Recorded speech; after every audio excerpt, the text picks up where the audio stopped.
பரிசுத்த வேதாகமம் புதிய ஏற்பாடு 2 பேதுரு 3ஆம் அதிகாரம். ஆண்டவருடைய வருகை. அன்பார்ந்தவர்களே, இப்பொழுது நான் உங்களுக்கு எழுதுவது 2ஆம் திருமுகம். இத்திருமுகங்கள் வழியாக ஒரு சிலவற்றை நினைவுறுத்தி உங்கள் நேர்மையான மனதை தூண்டி எழுப்புகிறேன். தூய இறைவாக்கினர்கள் முன்னுரைத்த வாக்குகளையும் ஆண்டவரும் மீட்பருமானவர் உங்கள் திருத்தூதர் மூலமாக தந்த கட்டளைகளையும் நீங்கள் நினைவில் கொள்ளுங்கள். நீங்கள் முதலாவது தெரிந்து கொள்ள வேண்டியது இதுவே: இறுதி காலத்தில் ஏளனம் செய்வோர் சிலர் தோன்றி தங்கள் சொந்த தீய நாட்டங்களுக்கேற்ப வாழ்ந்து உங்களை எள்ளி நகையாடுவர். அவர்கள் அவரது வருகையை பற்றி வாக்குறுதி என்னவாயிற்று? நம் தந்தையரும் இறந்து போயினர், ஆயினும் படைப்பின் தொடக்கத்தில் இருந்தது போல எல்லாம் அப்படியே இருக்கிறது என்று சொல்வார்கள். பழங்காலத்தில் இருந்தே கடவுளுடைய வார்த்தையால் விண்ணுலகும் மண்ணுலகும் தோன்றின. மண்ணுலகம் நீரிலிருந்து நீராலும் நிலை பெற்றிருந்தது என்பதை இவர்கள் வேண்டுமெனே மறந்து விடுவார்கள். அந்த நீராலே வெள்ளப் பெருக்கினால் அப்போதிருந்த உலகம் அழிவுற்றது.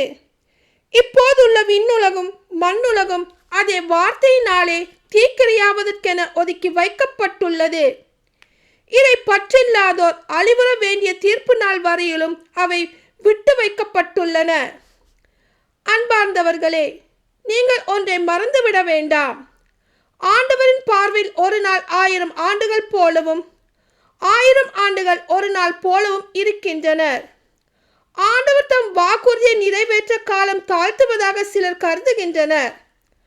ஆனால் அவர் அவ்வாறு காலம் தாழ்த்துவதில்லை. மாறாக உங்களுக்காக பொறுமையோடு இருக்கிறார். யாரும் அழிந்து போகாமல் எல்லாரும் மனம் மாற வேண்டும் என விரும்புகிறார். ஆனால் ஆண்டவருடைய நாள் திருடனை போல வரும். வானங்கள் பெரும் முழக்கத்துடன் மறைந்தொழியும். பஞ்ச பூதங்கள் வெந்துருகி போகும். மண்ணுலகமும் அதன் செயல்களும் தீக்கிரையாகும்.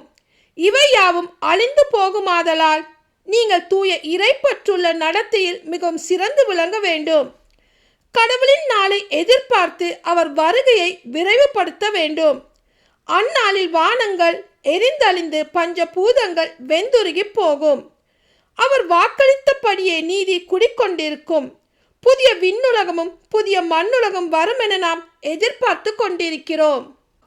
ஆகவே அன்பார்ந்தவர்களே, இவற்றை எதிர்பார்த்திருக்கும் உங்களை அவர் மாசு மறுவற்றவர்களாய் நல்லுறவு கொண்டவர்களாய் காணும் வகையில் முழு முயற்சி செய்யுங்கள். நம் ஆண்டவரின் பொறுமையை மீட்பு என கருதுங்கள். நம் அன்பார்ந்த சகோதரர் பவுலும் தமக்கு அருளப்பட்ட ஞானத்தின்படி இவ்வாறு தான் உங்களுக்கு எழுதியுள்ளார். தம்முடைய திருமுகங்களில் இவை பற்றி பேசும் போதெல்லாம் இவ்வாறே அவர் சொல்லுகிறார். அவருடைய திருமுகங்களில் புரிந்து கொள்வதற்கு கடினமானவை சில உண்டு.